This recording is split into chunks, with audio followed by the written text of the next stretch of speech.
就是说我是叫什么初代老公姐，外行看热闹，内行看门道。我就说那就先让他们看热闹，打造一个我们的自己的粤剧，当下年轻人受众的粤剧。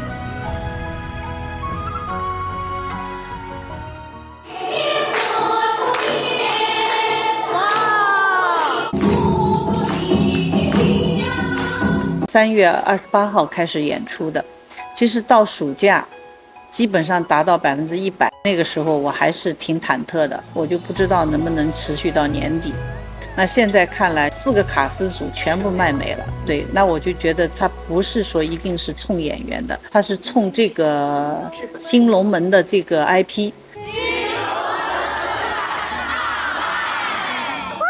有一点点孤注一掷，有一点点背水一战。我有时候会到艺校去看我们的小百花班的小姑娘们啊，一个个依然像陈丽君他们那时候练功一样，哇，练的那个腿都乌青啊，就是翻跟斗翻的，就是哇哇哭。我就在想，他今天付出这么多，将来他去哪里？他去干嘛？有多少人去会认识他们？我一直强调，已经是一个酒香也怕巷子深的这么一个时代。外行看热闹，内行看门道。我就说，那就先让他们看热闹，热闹看完之后喜欢了，他才会再去看门道去。所以当时正好是我们的合作方上海一台好戏跟我提这个想法的时候，我就毫不犹豫的我就说可以啊，试试看。打造一个我们的自己的粤剧，当下年轻人受众的粤剧，从1000多个座位的大剧场搬到了这么100多个座位，我们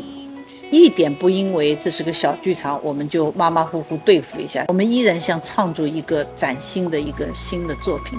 传统的舞台当中的很多元素，用我们今天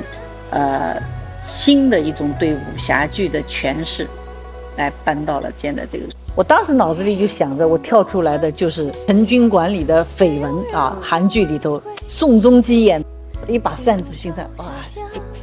我当时想着，这贾婷就应该是这样的。后来我说，君君你可以去看一下那个陈军馆的绯闻，比如说那个云霄的那个金镶玉，开始他第一次我看他的时候，我就觉得他缺了一点那种，就是那种风骚，就是真的风骚。我说这个金镶玉像一只猫，它就这地方的一个猫主，我就说你们其实可以越过桌子，跑到观众前面去坐，安在这个桌子上，你可以跟观众唱你的心声，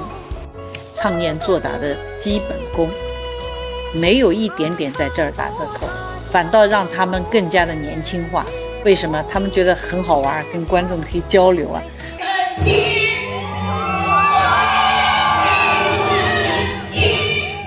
这2天大量的这种应该说是已经带有商业性的啊，就是来找到他，包括找到我这儿，他都非常应对的很好。我就觉得他保持着一个就是清醒的头脑。我说你要是想成为艺术家，你不要被现在的这些流量所动啊。他说老师我知道的，你放心。但如果说新龙门为什么会有这样的一个现象的话，我就觉得是我们这些对艺术非常虔诚的，甚至对传统艺术非常膜拜的这样的一些人，我们真的不为当下的所有的东西所动，一直想这样去做。